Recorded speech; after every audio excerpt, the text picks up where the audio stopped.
যে যুদ্ধ যখন শুরু হয়েছিল আপনি ব্যক্তিগতভাবে কি ধারণা করেছিলেন যে ইরান এই যুদ্ধকে 100 দিন পর্যন্ত টেনে নিতে পারে? আমার কিছুটা বেনিফিট অফ ডাউট ছিল, কারণ এখানে হচ্ছে আসলে যুদ্ধে মেইনলি আমেরিকার থেকে আপনার ইসরায়েলের হচ্ছে একটা যেটা বলে লং টার্ম প্ল্যান। প্রেসিডেন্ট ট্রাম্পের সঙ্গে নেতানিয়াহুর যে সমস্যা এটার পেছনে অন্য কারণ আছে, যে গণমাধ্যমে যেটি ছড়িয়ে পড়েছে যে তাদের একজন আরেকজনের উপরে ক্ষুব্ধ, তার পেছনে অন্য কোনো কৌশল আছে বলে আপনি মনে করেন? যুদ্ধটা কেন শুরু হলো, আমরা এটা শুরু করব। ইসরায়েল এবং যুক্তরাষ্ট্র একটা যুদ্ধ করেছে, তা কেন শুরু হলো?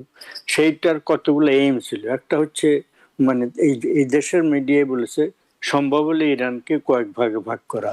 তারপরে ইরানে যে সমস্ত বড় বড় মাইনরিটি কমিউনিটি আছে তাদেরকে দিয়ে সেখানকার যে মোল্লাতন্ত্র, সেন্ট্রাল গভর্নমেন্ট, তাদের বিরুদ্ধে লাগিয়ে দেওয়া, যুদ্ধ শুরু করা, তাদেরকে উত্তেজিত করে বিদ্রোহ তৈরি করা। যে যুদ্ধ যখন শুরু হয়েছিল আপনি ব্যক্তিগতভাবে কি ধারণা করেছিলেন যে ইরান এই যুদ্ধকে 100 দিন পর্যন্ত টেনে নিতে পারে?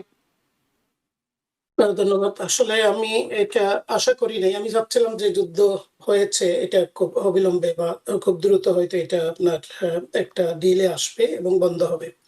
কিন্তু আমার কিছুটা বেনিফিট অফ ডাউট ছিল, কারণ এখানে হচ্ছে আসলে যুদ্ধে মেইনলি আমেরিকার থেকে আপনার ইসরায়েলের হচ্ছে একটা যেটা বলে লং টার্ম প্ল্যান, বা যেটা ওরা চায় আর কি, যে গ্রেটার ইসরায়েল। এইটা নিয়ে কিন্তু আমি একটু সন্দিহান ছিলাম। আর ইরানেরও এখন যেটা হচ্ছে আসলে ইরানেরও need to be very realistic, কারণ ইরান কিন্তু মারাত্মকভাবে ক্ষতিগ্রস্ত হয়েছে। এবং ইরানকে স্বাভাবিকভাবে they will have to work with all the lies in the Middle East. কিন্তু মিডল ইস্ট এখন যেটা বলতেছে যে অনেকে এক্সট্রিম যারা আর কি জায়নিস্ট, তারা বলতেছে middle east belongs to the কি বলে গড চুজেন পিপল। সো স্বাভাবিকভাবে কিন্তু it's a big message for the middle eastern countries. So middle eastern countries আমরা দেখেছি যে যুক্তরাষ্ট্রের যে অ্যালাইজ গুলো এখন তারা also distancing from United states because of their identity, their existence, their sovereignty.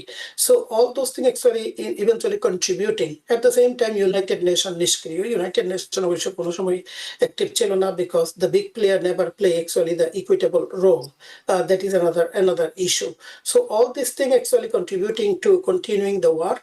আর ইরানের ক্ষেত্রে আমার কাছে যেটা মনে হয়, ওরা মনে করছে যেটা যে do or die, because nothing to lose. তাদের প্রিভিয়াস কিছু লেসন আছে, what happened in Libya, what happened in Iraq, happening in Syria, what happened in Iran, what happened in the Afghanistan. আপনাকে কিন্তু এই ফ্যাক্টর কিন্তু জিওপলিটিক্যাল কিন্তু these are all involved. So এখন তাদের হচ্ছে এটাই যে we have nothing to lose, এবং they have some actually the impetus, some kind of support from আমরা জানি বিশেষ করে চায়না এবং Russia, and also North Korea is playing a big role, because তারাও মনে করছে যে if Iran is going to lose here, eventually দেখা যাবে যে it is going to go to their doorstep, তাদের দোরগোড়ায় একদিন যাবে। So they are also taking it as a challenge, so এখানে বিগ ফ্যাক্টর হচ্ছে এখন আমি বলবো যেটা কি ইসরায়েল। তো প্রেসিডেন্ট ট্রাম্প কিন্তু এখন অনেকটা কিন্তু losing his patience because of his existential situation within the country. President ট্রাম্পের সঙ্গে নেতানিয়াহুর যে সমস্যা এটার পেছনে অন্য কারণ আছে, যে গণমাধ্যমে যেটি ছড়িয়ে পড়েছে যে তাদের একজন আরেকজনের উপরে ক্ষুব্ধ, তার পেছনে অন্য কোনো কৌশল আছে বলে আপনি মনে করেন? এইটা না, আমি সব খবর ব্যাপারে আমাদেরকে সতর্ক হয়ে যে এই খবর আমরা শুনে ফেললাম, যে সাথে সাথে বিশ্বাস না করে এটার ব্যাপারে যে কেন যুদ্ধটা কেন শুরু হলো, আমরা এটা শুরু করব। ইসরায়েল এবং যুক্তরাষ্ট্র একটা যুদ্ধ করেছে, তা কেন শুরু হলো? সেইটার কতগুলো এইম ছিল। একটা হচ্ছে মানে এই দেশের মিডিয়ায় বলেছে সম্ভব হলে ইরানকে কয়েক ভাগে ভাগ করা। তারপরে ইরানে যে সমস্ত বড় বড় মাইনরিটি কমিউনিটি আছে তাদেরকে দিয়ে সেখানকার যে মোল্লাতন্ত্র, সেন্ট্রাল গভর্নমেন্ট, তাদের বিরুদ্ধে লাগিয়ে দেওয়া, যুদ্ধ শুরু করা, তাদেরকে উত্তেজিত করে বিদ্রোহ তৈরি করা, বিচ্ছিন্নতাবাদী আন্দোলন তৈরি করা।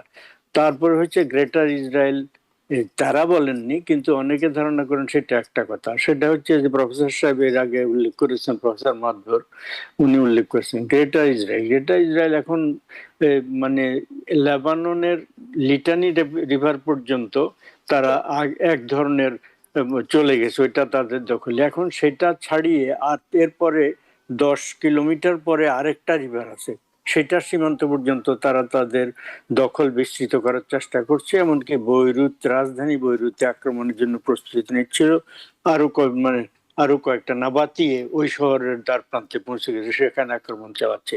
তো ফলে এইটা একটা ব্যাপার। আরেকটা হচ্ছে যেমন সিরিয়ার একটা অংশ গোলান হাইটস আগেই তারা দখল করেছে, এরপরে এই যুদ্ধের সময় তারা সিরিয়ার একটু সামান্য সীমান্ত এলাকা, অল্প কিছু এলাকা তাদের দখলে নিয়ে নিয়েছে। তারা পশ্চিম তীর থেকে সমস্ত জর্ডান রিভার পর্যন্ত, মানে পশ্চিম তীরে যত প্যালেস্টাইনি আছে সবাইকে উৎখাত করা, সেটা একটা প্ল্যান। তারপরে হচ্ছে যে গাজাকে মানে আরব শূন্য করে, প্যালেস্টাইন শূন্য